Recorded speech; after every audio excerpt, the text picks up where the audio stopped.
ഓം ശ്രീ ഗുരുഭ്യോ നമ. Major surgery കഴിഞ്ഞതിൻ്റെ 3-ാം ദിവസം ഡോക്ടർ രോഗിയോട് എഴുന്നേറ്റ് നടക്കാൻ പറഞ്ഞു. വേദന മൂലം രോഗി വിസമ്മതിച്ചു.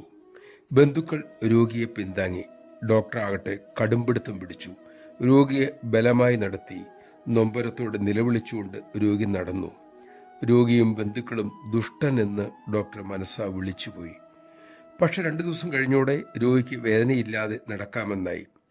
ആ സമയം നേഴ്സ് രോഗിയോട് പറഞ്ഞു, അന്ന് സാറ് നിർബന്ധിച്ച് നടത്തിയില്ലായിരുന്നുവെങ്കിൽ നിങ്ങൾക്കൊരിക്കലും നന്നായി നടക്കാൻ കഴിയുമായിരുന്നില്ല. ഇത്രയും പറഞ്ഞിട്ട് അമ്മ പറഞ്ഞു, മക്കളെ, ഇവിടെ ഡോക്ടറുടെ പെരുമാറ്റമാണ് യഥാർത്ഥ സ്നേഹത്തിൻ്റെ മുകളിലുള്ള പെരുമാറ്റം.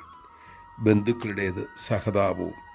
ഡോക്ടറുടെ മനോഭാവമാണ് രോഗിക്ക് നന്മ. സഹതാപം ചിലപ്പോൾ അപകടം വരുത്തുകയും ചെയ്യും. നമഃശിവായ. ചിലപ്പോഴുള്ള അമ്മയുടെ കാർക്കശ്യം നമ്മുടെ രോഗത്തിനുള്ള മരുന്നായി അറിയണം, സ്വീകരിക്കണം. നമുക്കതിന് സാധിക്കട്ടെ.